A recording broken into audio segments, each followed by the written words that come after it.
మధుమేహాన్ని అదుపులో ఉంచుకోవాలంటే మందులొక్కటే చాలు. ఆహార వ్యాయామాల సాయం కూడా తీసుకోవాలి.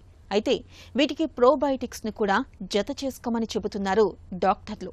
పొట్టలో మంచి బ్యాక్టీరియాను పెంచడానికి ఉపయోగపడే ప్రోబయోటిక్స్ రక్తంలో గ్లూకోజ్ను చక్కగా అదుపులో ఉంచడంతో పాటు మధుమేహంతో తలెత్తే దుష్ఫలితాలకు కూడా చక్కగా అడ్డుకట్ట వేస్తున్నట్లు పరిశోధనలో తేలింది. ఈ నేపథ్యంలో మధుమేహలకు మంచి చేసే ప్రోబయోటిక్స్ గురించి ఇప్పుడు తెలుసుకుందాం. ప్రోబయోటిక్స్ అన్నీ కూడా ఏంటంటే లివింగ్ ఆర్గనిజమ్స్, అంటే బతికున్నటువంటి సూక్ష్మక్రిములు.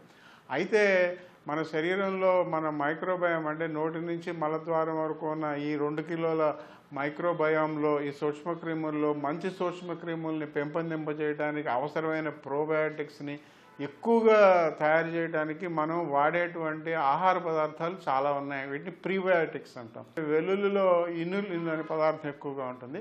ఇది ఒక రకమైన ప్రీబయోటిక్ అనమాట.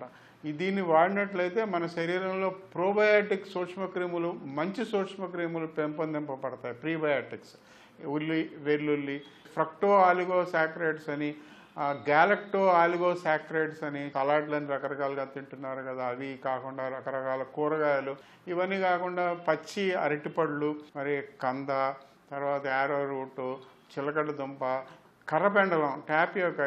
ఇది భారతదేశంలోనే కాదు, ప్రపంచంలో ఎన్నో దేశాల్లో ఈ కర్రపెండలాన్ని బాగా వాడుతున్నారు. కాబట్టి దీంట్లో కూడా ప్రీబయోటిక్స్ ఎక్కువగా ఉన్నాయన్నమాట. మన దేశంలో దాదాపు ఒక 100 రకాల చిక్కుళ్ళు వాడుతున్నాం మనం. ఎన్నో రకాల గింజలు అనమాట, చిక్కుడు గింజలు. కోకో పౌడరు, ఈ చిక్కరీలో కూడా ఫైబర్ ఎక్కువగా ఉందన్నమాట. అంటే పీచు పదార్థం ఎక్కువగా ఉంది. ఇవన్నీ కూడా లోపల ఉన్నటువంటి ఆహార పదార్థం ఫైబర్స్ అనమాట, అంటే పీచు పదార్థం అనమాట. ఆ పీచు పదార్థం మనకి ప్రీబయోటిక్గా ఉపయోగపడి మనం తీసుకున్నట్లయితే దీనివల్ల ప్రోబయోటిక్ సూక్ష్మక్రిములు, మంచి సూక్ష్మక్రిములు ఎక్కువగా పెంపొందింపబడి మనం డయాబెటీస్ని నివారించుకోవచ్చు, డయాబెటీస్ని నియంత్రణలో ఉంచుకోవచ్చు, లావు తగ్గించుకోవచ్చు. అది చాలా ముఖ్యం అనమాట. లావు తగ్గించుకోవడానికి ఎన్నో కష్టాలు పడుతున్నాం కదా, తగ్గించుకోవచ్చు.